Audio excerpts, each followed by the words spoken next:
Hello guys, and welcome back to my lecture. Today we will be talking about the exceptions to the rule that the board of directors shall manage the affairs of the company. And I already told you in my previous video when I was interpreting section 87.3 that the board of directors shall manage the affairs of the company. However, where it has been otherwise stated in the articles, members in general meeting shall be the one to manage that particular affair, then the board of directors on that particular matter cannot exercise power. Do you understand? So when we are talking about the business of a company, what does it mean? That is a question I'm going to answer in another section entirely. But this business means the affairs of the company, the runnings of the company. So except as otherwise stated in the articles, the board of directors are the ones that are solely supposed to manage it. That is except as otherwise stated in the articles and the act. Do you understand? That is exception number 1. Where it has been stated in the articles or in the act, the board of directors cannot act. Do you understand? But where it hasn't been stated in the article or the act, the board of directors can act. Do you understand? So that's exception number 1. And our first exception can be seen in section 87.3 of the CAMA. Now to the second exception. The second exception can be found in section 87.5a of CAMA. What does 87.5a say?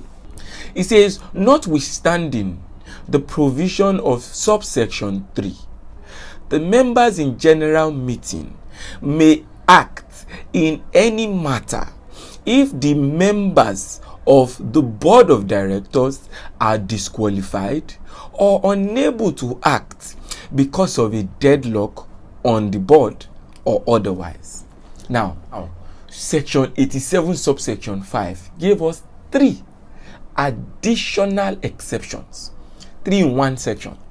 The first one, where the board has been disqualified, where there is a deadlock and otherwise. 3 exceptions.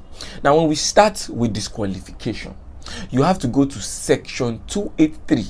You have to look at the grounds by which there can be disqualification of the members in the board, because where the members in the board has been disqualified, it is deemed that the board is non-existent, and because we want the continuous growth of the company pending the time that we will have new members on the board, that matter has to come to the members in general meeting to pass a resolution. Do you understand? Now the second one is deadlock. Where do we say there is a deadlock? We have to look at 2 cases to be able to understand this properly. That's the case of Barron versus Porter and the case of Foster versus Foster. If we look at both cases, both Barron and Porter, Foster and Foster, you would see that similarly they both had 2 directors. But in the first case of Barron versus Porter, they were supposed to decide on a particular matter. But because the both of them were not on speaking terms, the company then had to take the matter to the members in general meeting to pass a resolution. Then they went to court and said that the members in general meeting do not have the power to, pass a resolution on that particular matter because it was on the board.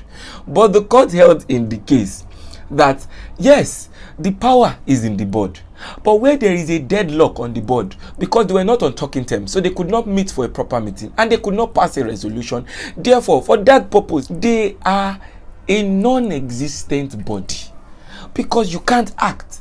Therefore the power automatically reverted to the members in general meeting, and that is what Warrington J held in Barron and Porter. Now if you look at the case of Foster and Foster, there were 2 directors who wanted to be managing director, but the article empower the voting of managing director on the board of directors, but it says that you cannot vote where you have an interest. Therefore Mr. A wants to be managing director, he can't vote, he has an interest. Mr. B wants to be managing director, he can't vote, he has an interest. Then they took the matter to the general meeting and then they passed it. Then they went to court. Then the court said, well, Mr. A, you can't vote. Mr. B, you can't vote, because if you were to vote, you would have voted yourself. If you two were to vote, you would have voted yourself. Therefore, there is a deadlock. And then if there is a deadlock, the matter automatically reverts to the general meeting to pass a resolution on such matters. Do you understand? So after looking at the case of Barron and Porter, looking at the case of Foster and Foster, we come to a conclusion that CAMA is in line with the common law rule. So where the members have been disqualified, as we can see in section 283 of CAMA, then the board cannot act. The members in general meeting will act. Where there is a deadlock on the board, then the power reverts to the members in general meeting, as we can see in Barron and Porter and Foster and Foster. Now the last rule here under section 87.5a is otherwise. When you are interpreting otherwise, the court hasn't interpreted it yet, but I am submitting that your interpretation should be in line with the ejus dem generis rule, which means that when interpreting a word that you might not necessarily know the meaning to, you should interpret it with what came before it.